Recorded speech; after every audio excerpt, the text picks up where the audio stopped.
নিয়ে মানুষের উদ্বেগের কথা লক্ষ্য করেছি এবং আমরা মানুষকে বলেছি যে নিচের কোন বিষয়টাকে আপনি খারাপ হিসাবে বেশি রেট করেন, কত খারাপ মনে হয়। এবং আমরা যদি দেখি, আমরা দেখছি যে গড়ে ৮০% মানুষ মব সহিংসতা নিয়ে উদ্বিগ্ন। নারী পুরুষের মধ্যে কিন্তু খুব বেশি তফাৎ নাই। দেখেন সার্বিকভাবে ৮০% ছেলেরা, ৮০% মেয়েরা, ৭৯%।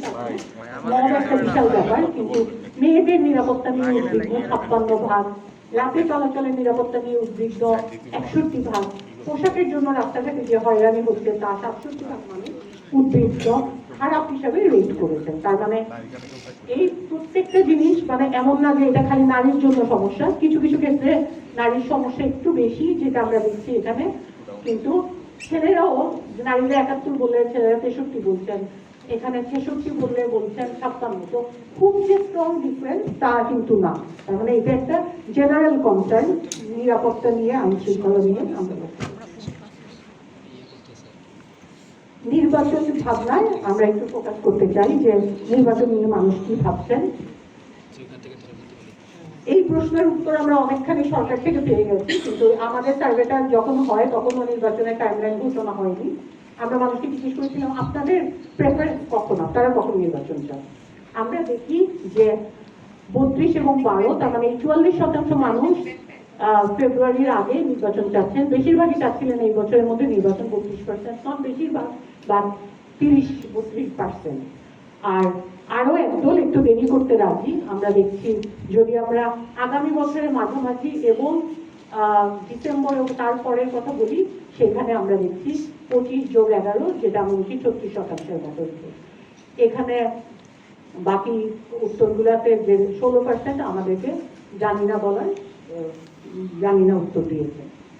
আমরা যখন পরবর্তীতে জিজ্ঞেস করি মানুষ কি ভাবছেন, মানুষকে মনে করেন যে এই যে জাতীয় নির্বাচন হবে সেটা সুস্থ, অবাধ, নিরপেক্ষ হবে, ৭০% বলেন যে তারা আশাবাদী নির্বাচন সুষ্ঠু এবং নিরপেক্ষ হবে। কিন্তু এটা লক্ষণীয় যে এরকম অন্তর্বর্তীকালীন সরকার থাকার পরেও এবং মানুষের নির্বাচন নিয়ে আশা থাকার পরেও ১৫% মানুষ কিন্তু এখনো ভাবছেন যে হয়তো নির্বাচন সুষ্ঠু হবে না।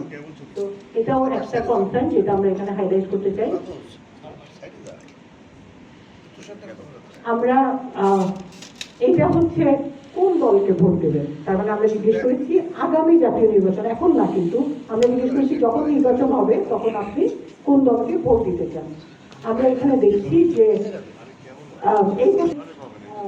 এখানে বিএনপির কথা বলেছিলেন অক্টোবরে 16%, সেটা এখন বলছেন 12%। জামায়াতে ইসলামের কথা 11.3 ছিল, এখন 10.4। আওয়ামী লীগের 8.9 থেকে 7.2.8। তার মানে ভোটের হিসাবে সামান্য একটু কমেছে, কিন্তু সবচেয়ে বড় যে অংশটা আমরা দেখছি সেটা হচ্ছে সিদ্ধান্ত নেই। আমরা দেখছি যে আমাদের 48.5% মানুষ, সবচেয়ে বড় যে গ্রুপ, তারা বলছেন ভোটের ব্যাপারে আমরা এখনো সিদ্ধান্ত নিইনি কাকে ভোট দিবেন। আর সেটা অক্টোবরে ছিল কিন্তু 37% বা 38%। তো যেটা আমি এখানে বলতে চাচ্ছি যে এই সিদ্ধান্ত নিইনি মানে হয়তো একটা উত্তর অ্যাভয়েড করা যে আমি বলতে চাই না, কিন্তু আমি বলছি আমি সিদ্ধান্ত নিই না। আবার কিছু এর মধ্যে থাকতে পারেন যারা আসলেই সিদ্ধান্ত নেন নাই, তারা হয়তো প্রার্থী দেখে ভোট দিবেন, নির্বাচনের তফসিল ঘোষণা হলে কি সিদ্ধান্ত নেবেন সেটা বলতে পারেন।